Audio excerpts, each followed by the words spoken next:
Hello friends. आज हम लोग प्री बीएड के प्रीवियस ईयर पेपर में हम लोग देखने वाले हैं टीचिंग एप्टीट्यूड या शिक्षण अभिरुचि वाला टॉपिक। तो चलिए स्टार्ट करते हैं। ये हमारा पेपर है और जो आज हम लोग का जो पोर्शन है जिसको हम लोग सॉल्व करने वाले हैं वो है शिक्षण अभिरुचि। इसके टोटल 20 क्वेश्चन आपको स्क्रीन में दिखाई देंगे। तो चलिए स्टार्ट करते हैं। ये लास्ट ईयर का पेपर है, मतलब 2022 का ये पेपर है हमारा। तो उसमें हम लोग को पढ़ना है, क्वेश्चन सॉल्व करना है एजुकेशनल इंटरेस्ट या शिक्षण अभिरुचि। इसके 20 क्वेश्चन आएंगे बीए बीएड में, बीए या फिर बीएससी बीएड में, और 30 क्वेश्चंस आएंगे प्री बीएड में, और डीएलएड में भी आई थिंक 30 क्वेश्चंस है। तो इसको अच्छे से करिएगा। चलिए पहले क्वेश्चन की तरफ चलते हैं, जो आज का हमारा 51st क्वेश्चन है। क्वेश्चन पहला जो है या 51 है, उसमें बोला जा रहा है कि अधिगम का मतलब होता है लर्निंग। अधिगम को अर्थपूर्ण बनाने के लिए आवश्यक अधिगम अनुभवों की योजना में निम्न को शामिल किया जा सकता है। अधिगम को अर्थपूर्ण बनाने के लिए, जो लर्निंग है ना उसको मीनिंगफुल बनाना है, लर्निंग को मीनिंगफुल बनाना है, तो उसके लिए हम किस चीजों को अधिगम में मतलब लर्निंग में ऐड कर सकते हैं, ये आपके ऑप्शन है। अब ऑप्शन पढ़ लेते हैं। विषय वस्तु पर चर्चा परिचर्चा, विषय वस्तु आधारित प्रश्नों का निर्माण, विषय वस्तु का स्मृति के आधार पर दोहराना, विषय वस्तु पर प्रस्तुतिकरण। विषय वस्तु का मतलब होता है कंटेंट, जो हम बच्चों को पढ़ाने जा रहे हैं वो कंटेंट के बारे में। अगर मैं किसी बच्चे को गणित पढ़ा रहा हूँ, गणित में अलजेब्रा पढ़ा रहा हूँ, तो मेरा विषय वस्तु हो जाएगा अलजेब्रा या बीजगणित, वो विषय वस्तु है। अब प्रश्न बोला जा रहा है कि किस अधिगम को अच्छा बनाने के लिए, लर्निंग को अच्छा बनाने के लिए किसे शामिल नहीं किया जा सकता।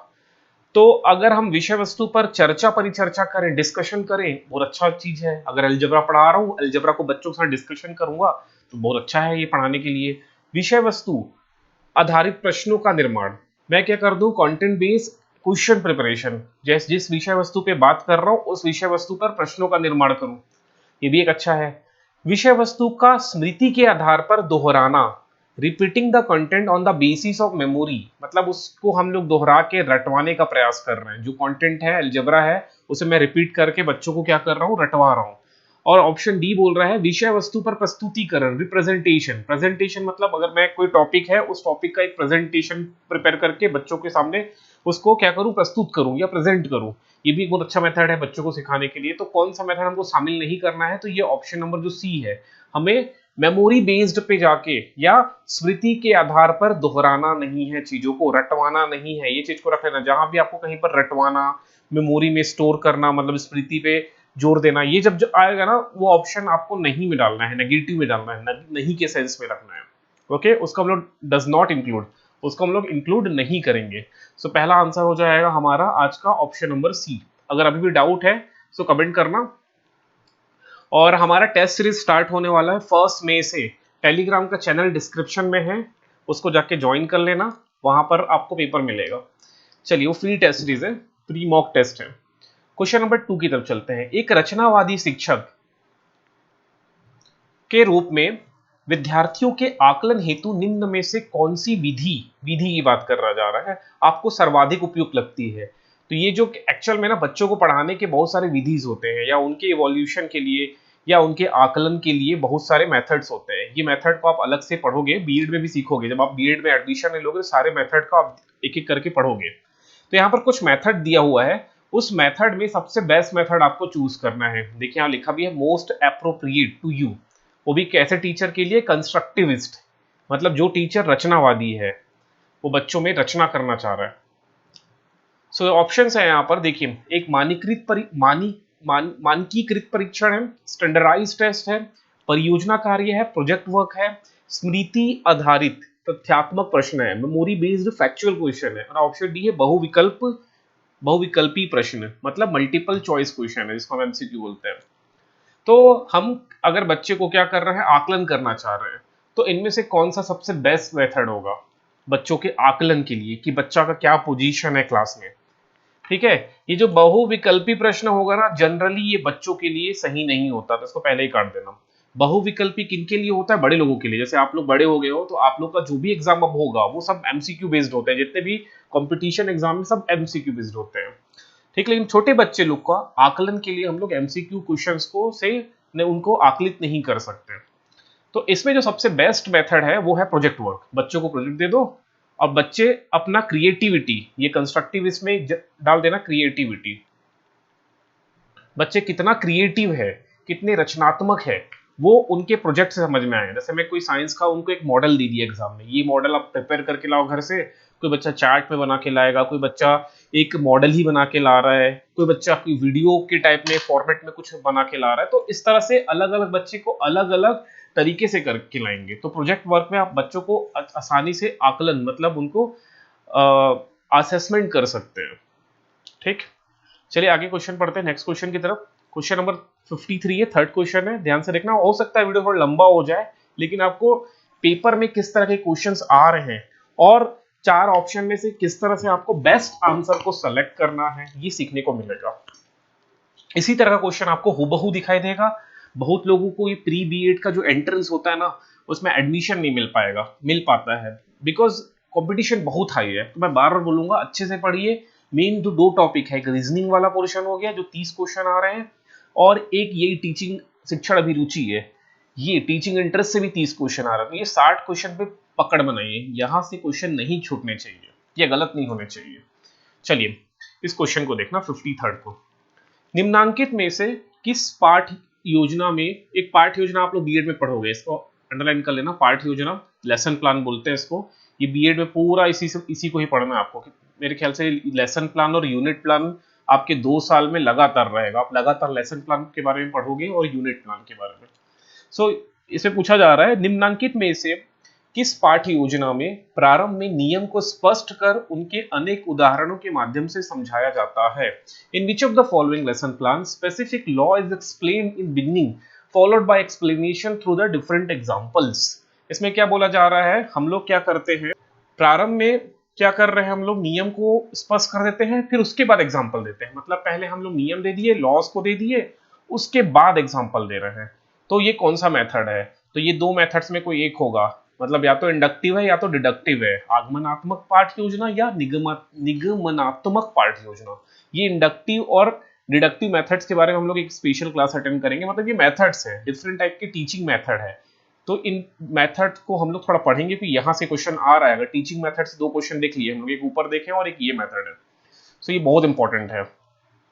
चलिए इसमें आपको बता देता हूं, पहले हम लोग लॉस के बारे में बात कर रहे हैं, फिर हम लोग एग्जांपल्स के बारे में बात करेंगे।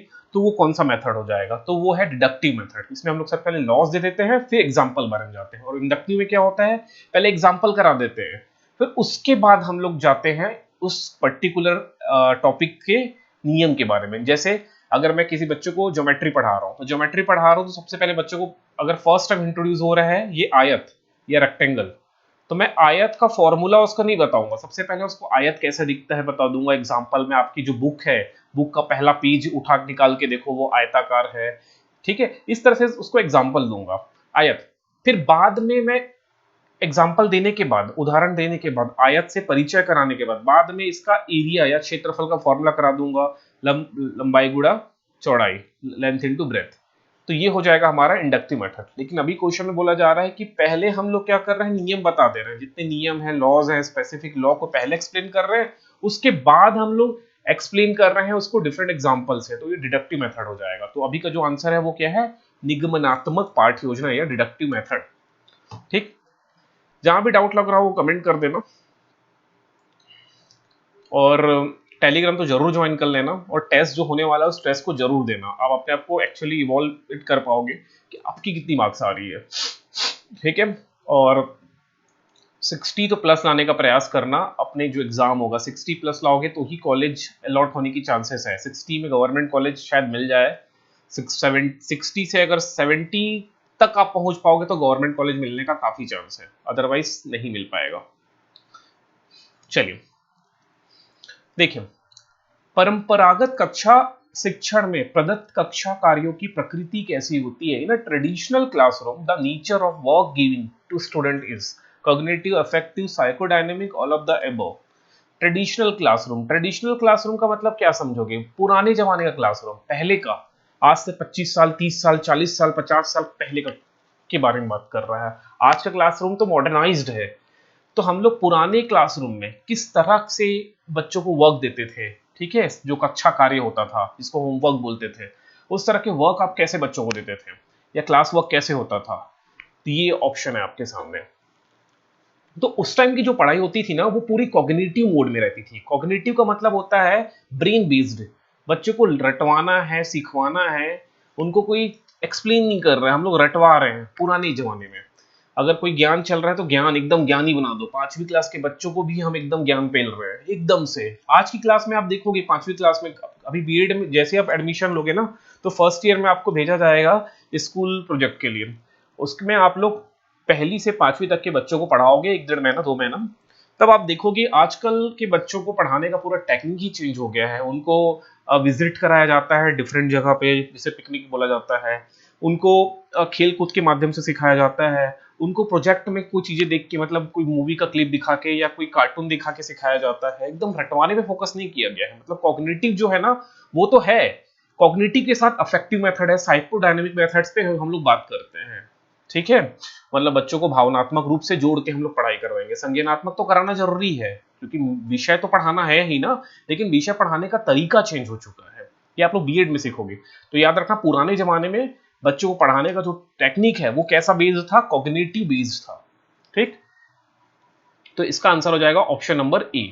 जिनको जो भी डाउट हो रहा है ना वो कमेंट करना। पेपर तो ऐसे ही आएगा, अब मत सोचो कि पेपर एकदम आसान होने वाला है, पेपर तो ऐसे ही आएगा।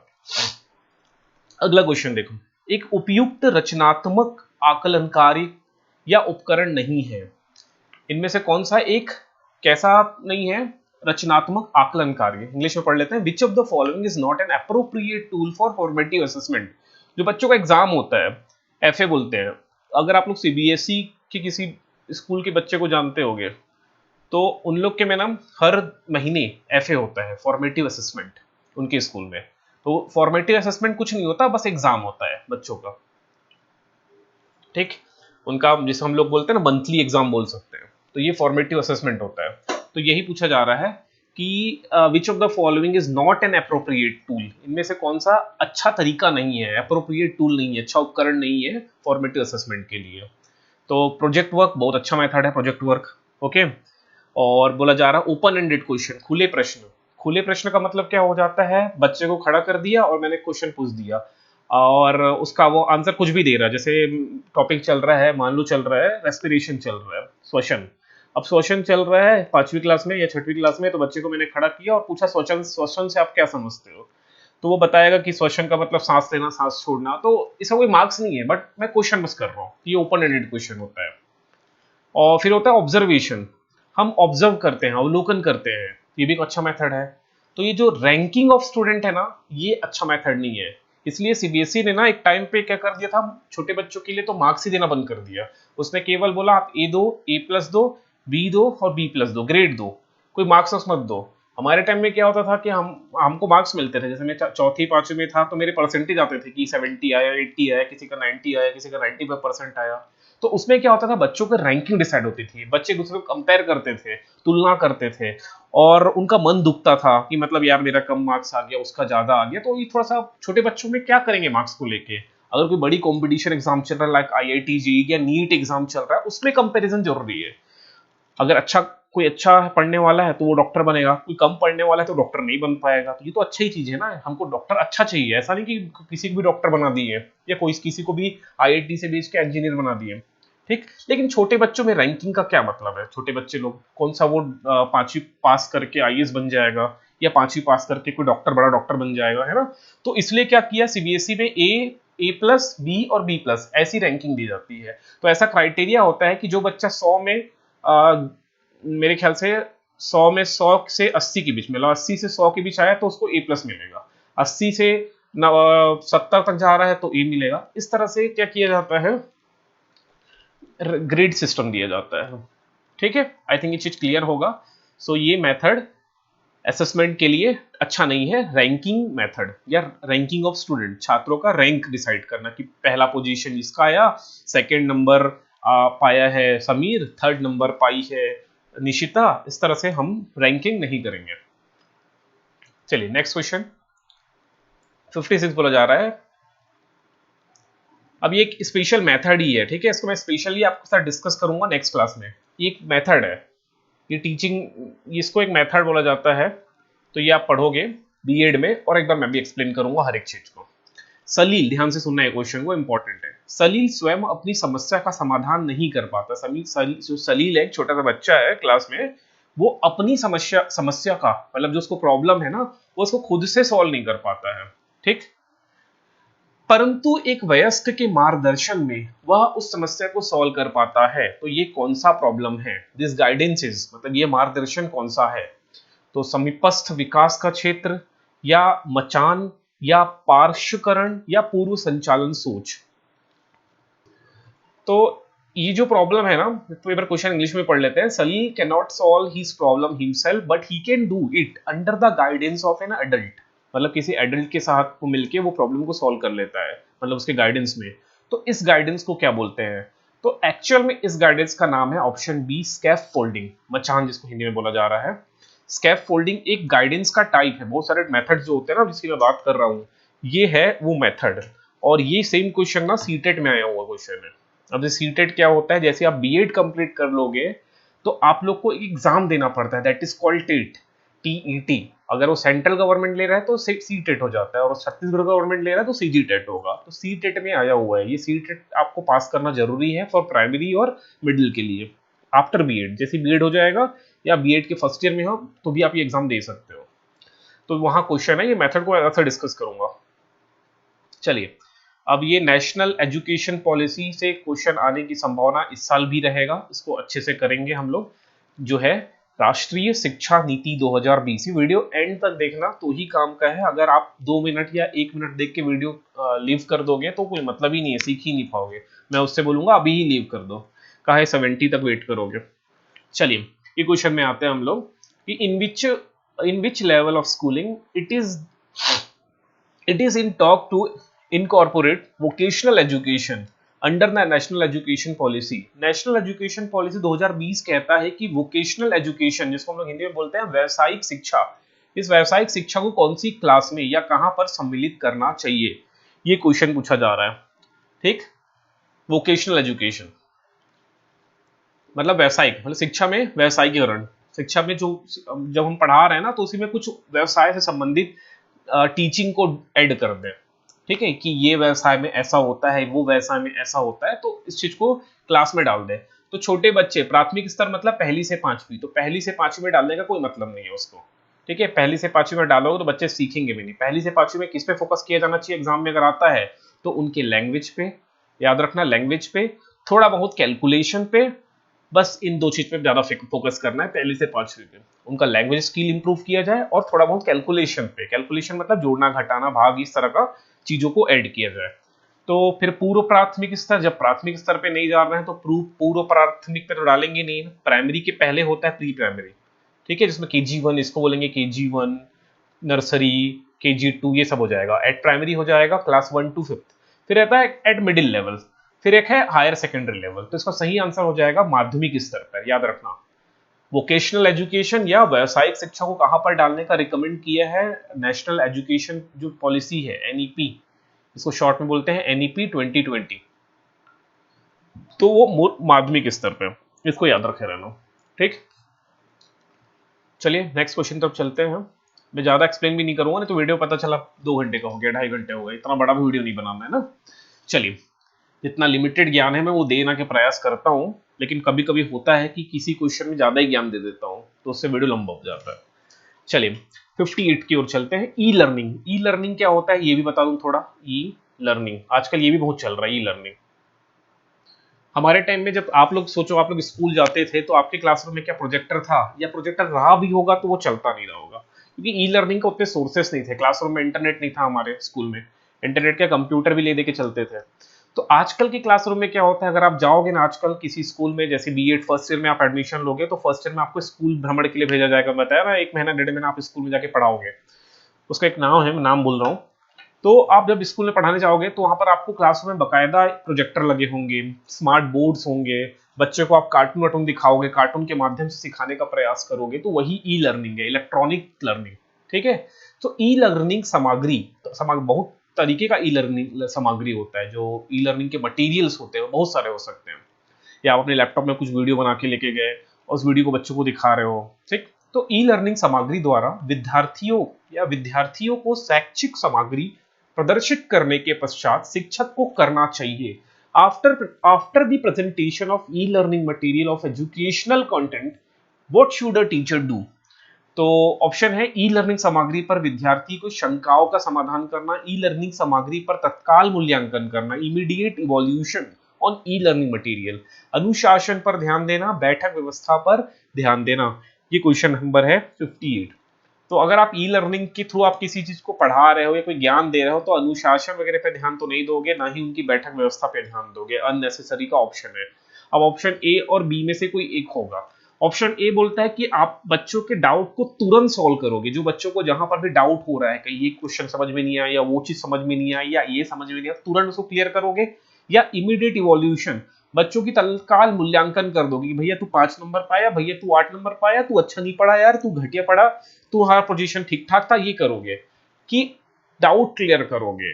अब सोचो, खुद से बताओ कि बच्चों की क्रिटिसाइज करोगे या उनके डाउट सॉल्व करोगे। एक अच्छा टीचर की बात कर रहा हूं मैं, खराब टीचर की बात नहीं कर रहा हूं। वैसे टीचर अच्छे ही होते हैं, जो खराब होते हैं वो टीचर ही नहीं बन पाते। एक्सेप्शनल हर जगह होता है। तो इसका सही आंसर हो जाएगा ए। आप लोग सही बोल रहे हो, ऑप्शन ए। ऑप्शन ए आप लोग सोचे होंगे, मुझे पता है, और यही इसका सही आंसर होगा। अगर कोई बच्चों को डाउट आ रहा है तो तुरंत उसकी शंकाओं का क्या करोगे, समाधान करोगे, ना कि उनका मूल्यांकन करते बैठे रहोगे। चलिए नेक्स्ट क्वेश्चन 59 की तरफ चलते हैं। 59 क्या है? एक शिक्षक को छात्रों के कौशलों का परीक्षण करने हेतु निम्न में से किस परीक्षण का उपयोग करना चाहिए? To test the skill of student, which of the following test should be used by a teacher? अब ये बच्चों को स्किल को, स्किल्स मतलब समझते हो आप लोग, उसके कौशल को जांचने के लिए, परखने के लिए इनमें से कौन सा टेस्ट का आप उपयोग करोगे? ओरल टेस्ट लोगे, मौखिक रिटर्न में लोगे, एक्टिविटी बेस्ड करोगे, स्पोर्ट्स रिलेटेड करोगे? ठीक है। अब आप थोड़ा सोचिए, इनमें से सबसे बेस्ट कौन होगा? मौखिक, लिखित, क्रियात्मक या खेलकूद संबंधी? सोच लो जल्दी से, सबसे बेस्ट बताना है आपको।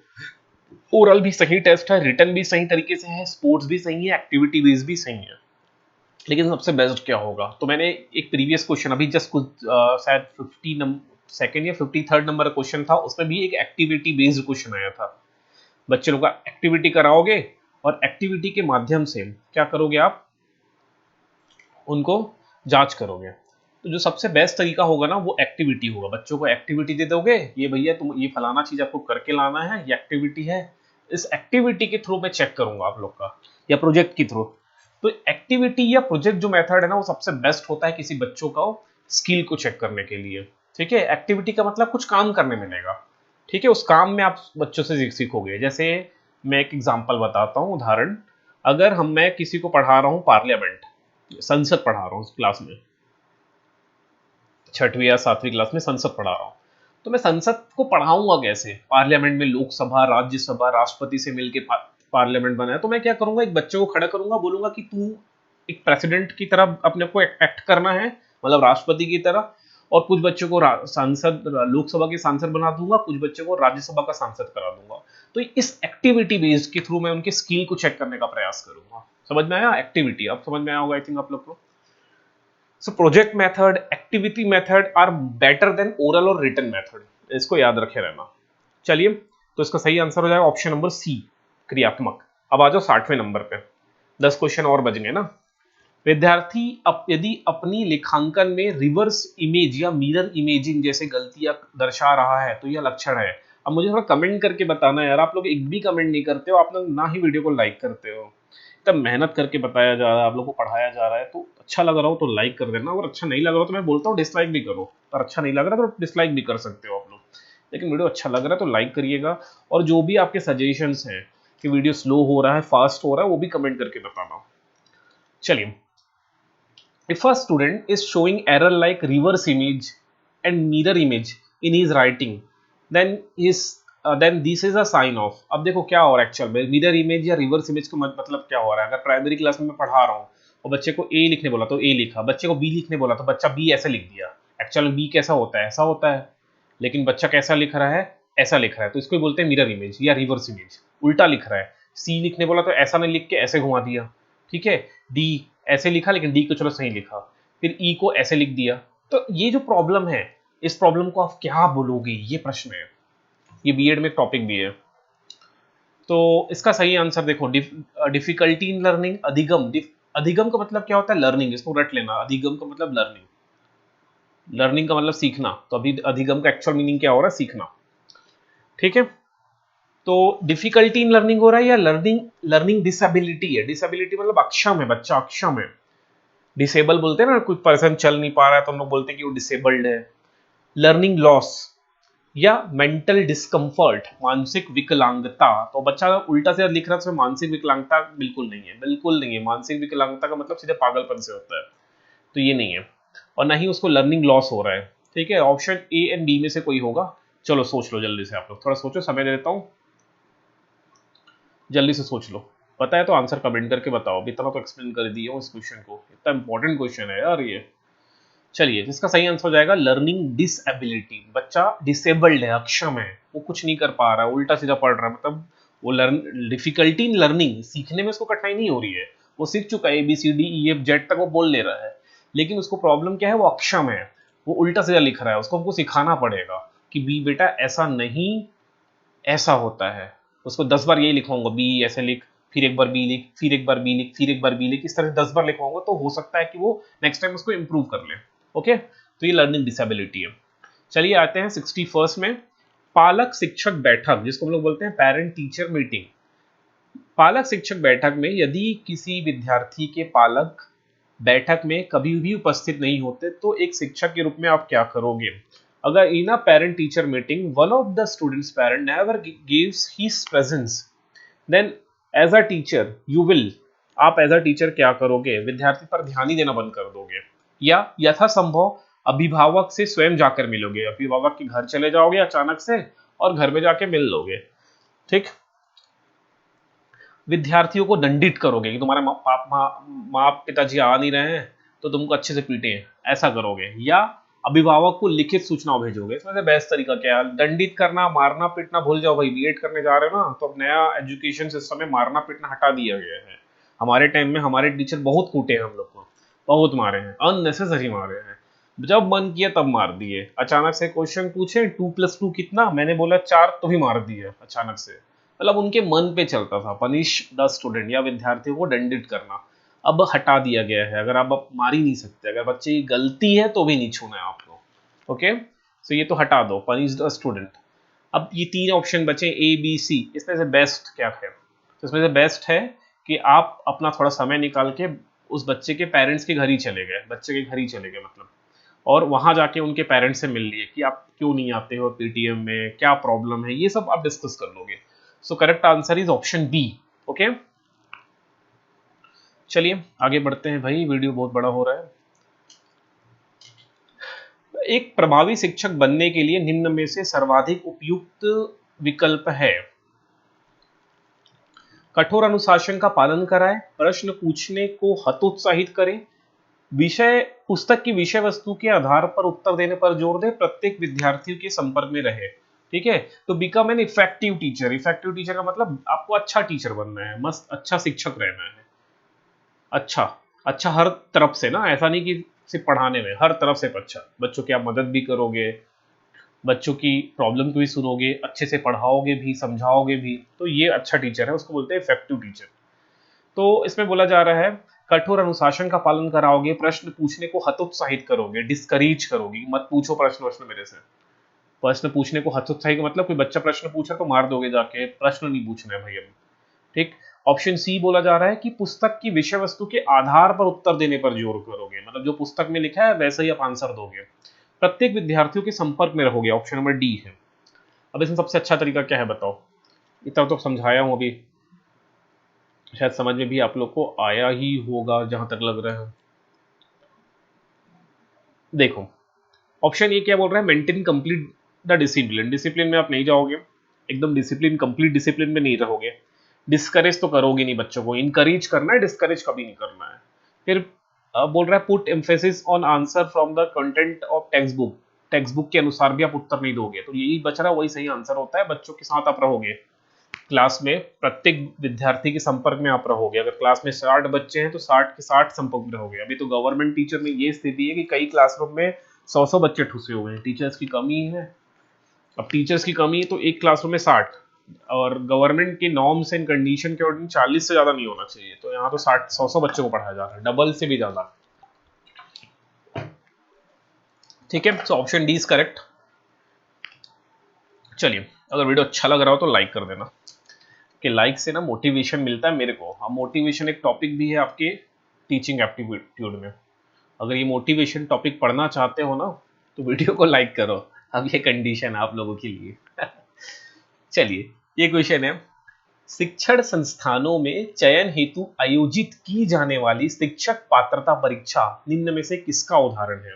ठीक है, शिक्षक पात्रता परीक्षा जो अभी बात कर रहा था ना, C TET, C G TET, like that, teaching eligibility test, ये टेट की ही बात कर रहा है जो आप लोग दोगे। जैसे बीएड में एडमिशन लोगे तो आप लोग सी टेट या सी जी टेट का प्रिपरेशन स्टार्ट कर दोगे। तो ये टेट किस चीज का चेक करेगा? प्लेसमेंट टेस्ट है, मतलब आपको नियोजित करेगा। इस एग्जाम को पास करने के बाद आपको नौकरी मिल जाएगी, तो नहीं मिलती भाई पास करने के बाद। एटीट्यूड का आपका चेक किया जा रहा है, कि आपके अचीवमेंट का टेस्ट किया जा रहा है, कि आपके एप्टीट्यूड का या अभिक्षमता का टेस्ट किया जा रहा है। ठीक है, तो एक्चुअल में ये जो टेस्ट है ना, आपका एटीट्यूड का टेस्ट नहीं करता, आपके एप्टीट्यूड का टेस्ट चेक करता है। आप कितने क्षम है, आपके में कितना क्षमता है, अभी क्षमता आपकी कैसी है, ये आपके एप्टीट्यूड का चेक किया जाता है इस परीक्षा में। ठीक है, तो सही आंसर हो जाएगा ऑप्शन नंबर डी। चलिए आगे बढ़ते हैं। किसी कक्षा में प्रभावी अधिगम कराया जा सकता है। Effective learning in a classroom can be done by दंड अथवा पुरस्कार द्वारा, प्रतिस्पर्धा की भावना को प्रोत्साहित देकर, मतलब कंपटीशन, ड्रिल एवं अभ्यास द्वारा। ड्रिल एंड अभ्यास एक मेथड है, ठीक है, drill by drill and practice एक मेथड का नाम है। इसको आप लोग पढ़ोगे बीएड में जाके कि ड्रिल एंड प्रैक्टिस मेथड क्या है, ये बीएड में आता है, 64 नंबर है। एंड नेक्स्ट क्वेश्चन है, bye teaching through linking the content bye with the daily life of the student, विषय वस्तु को विद्यार्थियों के दैनिक जीवन से जोड़कर अध्यापन करेंगे। सोचो इसमें से कौन सा सही आंसर होगा। एक मिनट मुझे समय भी देना, सोचो, तब तक आप लोग सोच लो। बॉटल में पानी पास कर देना, पानी खत्म हो गया।